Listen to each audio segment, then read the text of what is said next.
کہ دنیا کے سامنے ان کے مقام کو آشکار کیا جائے کہ اتنی مصیبتوں کے باوجود بھی وہ میری محبت کا دامن چھوڑ نہیں رہے، میرا دامن محبت نہیں چھوڑ رہے۔ میں آپ کو صرف رسول اعظم صلی اللہ علیہ وسلم کی ایک حدیث مبارکہ آپ کی سماعتوں کے حوالے کروں تاکہ آپ اس کو سمجھ سکیں۔ طائف میں جب آقا کریم صلی اللہ علیہ وسلم کو زخموں سے نڈھال کیا گیا اور آپ کی نالین جب خون سے تر ہو گئی تو میرے آقا صلی اللہ علیہ وسلم نے اللہ کی بارگاہ میں دعا کی۔ کیا دعا کی؟ اے اللہ تو نے مجھے کن لوگوں کے حوالے کر دیا ہے؟ اور پھر اس کے بعد ان تکلیفوں کے بارے میں نہیں کہتے مولا میں تیرا حبیب ہوں اور مجھے یہ تکلیف، میں آخری نبی ہوں اور مجھے یہ تکلیف، یہ نہیں کہتے۔ خدا کی قسم جملہ دعا کا جس کا مفہوم میں آپ کے سامنے پیش کرتا ہوں، آپ سنیں گے تو آپ کی عقل دنگ رہ جائے گی۔ عرض کرتے ہیں اے اللہ اگر تو مجھ سے ناراض نہیں ہے تو میرے لیے یہ تکلیف کوئی حیثیت نہیں رکھتی، بس تو مجھ سے ناراض مت ہو۔ آپ اندازہ لگائیں آقا کریم صلی اللہ تعالی علیہ وسلم اتنی تکلیفوں کے باوجود رب کی بارگاہ کے اندر اس کی رضا کے طالب ہیں، اس کی خوشنودی کے طالب ہیں۔ تو سرکار صلی اللہ علیہ وسلم فرماتے انبیاء کرام کی آزمائش آپ دیکھ لیں، حضرت ایوب علیہ السلام کی آزمائش، حضرت موسیٰ علیہ السلام کی آزمائش، حضرت یونس علیہ السلام کی آزمائش، حضرت نوح علیہ السلام کی آزمائش، سارے انبیاء کی زندگی کا جائزہ لیں تو ہر نبی امتحان کی وادیوں سے گزرتے ہوئے نظر آتے ہیں، اور رسول اعظم صلی اللہ علیہ وسلم فرماتے ہیں کہ سب سے زیادہ جن لوگوں کی آزمائش ہوتی ہے وہ انبیاء کرام علیہ السلام۔ ان کے بعد آقا کریم صلی اللہ علیہ وسلم فرماتے ہیں پھر صالحین کی، جو نیک بندے ہوں گے، جو نیک بندے ہوں گے، صحابہ کی زندگی دیکھ لیجئے، تابعین کی زندگی دیکھ لیجئے، اولیاء کاملین کی زندگی دیکھ لیجئے۔ ارے جس ملک میں رہتے ہیں اس ملک کے بادشاہ سلطان الہند کی زندگی دیکھ لیجئے تو آزمائش ہی آزمائش نظر آتی ہے، اور جس امام حسین نے دین کو زندہ کیا ان کی زندگی دیکھی آزمائش سے بھری ہوئی نظر آتی ہے۔ تو آقا کریم صلی اللہ علیہ وسلم فرماتے ہیں، اب بہت پیارا نکتہ عرض کر رہا ہوں، جو لوگ بھی امتحان کی وادیوں سے ثابت قدمی سے گزر گئے ان کا نام بھی زندہ ہے اور ان کا کام بھی زندہ ہے۔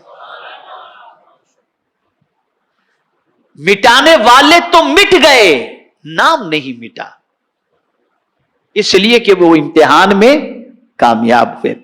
تو رسول اعظم صلی اللہ علیہ وسلم نے فرمایا پھر صالحین، پھر باقی ماندہ لوگوں میں سب سے زیادہ جو فضیلت والا ہوگا اس کا امتحان ہوگا۔ اب باقی جتنے بھی لوگ ہیں اس میں جو بہت زیادہ فضیلت والا ہوگا اس کا اسی اعتبار سے امتحان ہوگا۔ اب سمجھنا ہے آپ کو، اب جو بات حضور نے فرمائی وہ آج کے زمانے کے بہت سارے مسلمانوں کے کنفیوژن کا سولوشن ہے، اور وہ کیا ہے؟ آج کا مسلمان کہتا ہے جب سے نماز پڑھنے لگا ہوں معاذ اللہ بڑی پریشانیاں آ رہی ہیں، جب سے حلال کاروبار کرنے لگا ہوں بڑی پریشانی آ رہی ہے، جب سے چہرے پہ سنت سجا لیا ہوں بڑی پریشانی آ رہی ہے۔ یار وہ لوگ دیکھیے جو برا کام کر رہے ہیں انہیں کوئی تکلیف نہیں، کوئی پریشانی نہیں۔ تو اب اس کا جواب دیکھیے، قربان جائیے میرے آقا صلی اللہ علیہ وسلم کی عظمت پر۔ اب اس کے بعد حضور صلی اللہ علیہ وسلم فرماتے ہیں آدمی کی آزمائش اس کے دین کے بقدر ہوتی ہے، اور فرمایا حضور صلی اللہ علیہ وسلم نے اگر اس کے دین میں مضبوطی ہو تو اس کی آزمائش میں اللہ اضافہ فرما دیتا ہے۔ آپ جتنا دین کے اندر اسٹرانگ ہوتے جائیں گے آپ کا امتحان اتنا ہی سخت ہوتا چلا جائے گا۔